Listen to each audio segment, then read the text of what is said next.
जय श्री कृष्णा। आज की कहानी दानवीर कर्ण की है। एक राजपुत्र होते हुए भी कर्ण सूत पुत्र कहा गया। कर्ण एक महान दानवीर था। अपने प्रण और वचन के लिए कर्ण हमेशा अपने प्राणों की भी बलि देने के लिए तैयार रहता था। अपने प्राणों की बलि भी वह दे सकता था। पांडवों की शिक्षा खत्म होने के बाद आयोजित रंगभूमि में आकर कर्ण अर्जुन को ललकारता है कि अगर वह संसार का सर्वश्रेष्ठ धनुषधर है तो उससे मुकाबला करके यह सिद्ध करे। कर्ण एक सूत के घर पला बड़ा होता है, इसलिए उसे सूत पुत्र समझकर अर्जुन से मुकाबला नहीं करने दिया जाता है। पांडवों के प्रखर विरोधी दुर्योधन को यहाँ एक अवसर दिखता है और वह फौरन कर्ण को अंग देश का राजा घोषित कर देता है और कर्ण को अपना मित्र बना लेता है। और दुर्योधन के इस कृत्य से कर्ण के दुखते घावों पर कुछ मरहम लग जाता है, लेकिन समय सीमा खत्म होने के कारण रंगभूमि में अब कर्ण अर्जुन का मुकाबला टल जाता है। पांडवों और कौरवों के अंतिम निर्णायक युद्ध के पहले ही भगवान श्री कृष्ण कर्ण को यह भेद बताते हैं कि तुम एक पांडव हो और तुम कुंती के ज्येष्ठ पुत्र हो। इस रहस्य को जानकर भी कर्ण अब अपने मित्र दुर्योधन के साथ वह अब विश्वासघात करके अपने भाइयों की ओर नहीं जा सकता था। दिव्य कवच और कुंडल के साथ कर्ण अजय था और महाभारत के इस युद्ध में पांडवों को कभी उसे परास्त नहीं कर पाते। अतः इंद्रदेव अब उससे सुबह स्नान के समय ही एक ब्राह्मण के रूप में आकर दान में कर्ण से उसके कवच और कुंडल को मांगते हैं।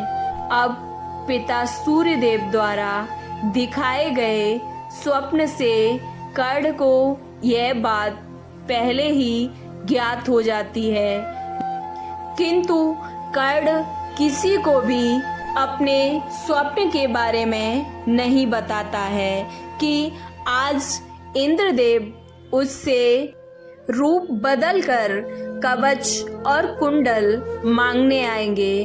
पर फिर भी दानवीर कर्ण ब्राह्मण रूपी इंद्रदेव को खाली हाथ नहीं लौटाता है और उनकी वह मांग पूरी करता है। इंद्रदेव भी कवच कुंडल के बदले में कर्ण को एक शक्ति अस्त्र प्रदान करते हैं, जिसका इस्तेमाल सिर्फ एक बार ही किया जा सकता था और उसका कोई भी काट नहीं था। युद्ध के दौरान वह भीम का पुत्र घटोत्कच, जो कि कौरव सेना को तिनके की तरह यूं ही बस उड़ाए जा रहा था, उसने दुर्योधन को भी अब लहूलुहान कर दिया था। तब दुर्योधन सहायता मांगने के लिए अपने मित्र कर्ण के पास आया।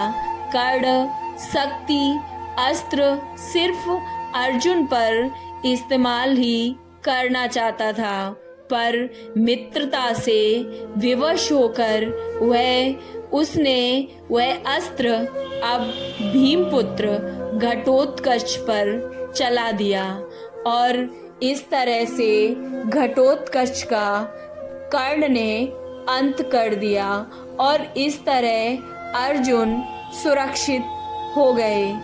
अब कर्ण का अपने साथ दो दो शापों का बोझ लेकर वहाँ से चल रहे थे। कर्ण को यह बात जब पता चली थी कि जहाँ धर्म है वहीं कृष्ण होते हैं और जहाँ कृष्ण है वहीं विजय भी होती है, फिर भी उसने ना तो दुर्योधन के एहसान भूलकर उससे विश्वासघात किया और ना ही अपनी दान वीरता से कभी भी कर्ण पीछे नहीं हटा था।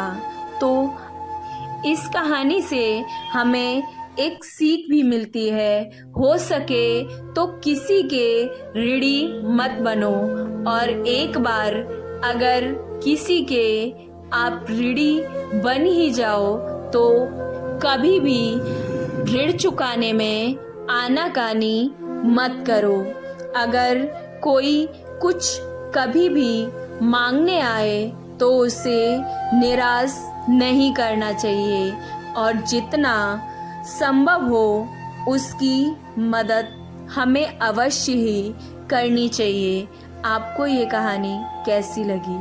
अच्छी लगी तो कमेंट बॉक्स में जय श्री कृष्णा अवश्य लिखें। वीडियो को लाइक, चैनल को सब्सक्राइब करना ना भूलें। जय श्री कृष्णा, राधे राधे।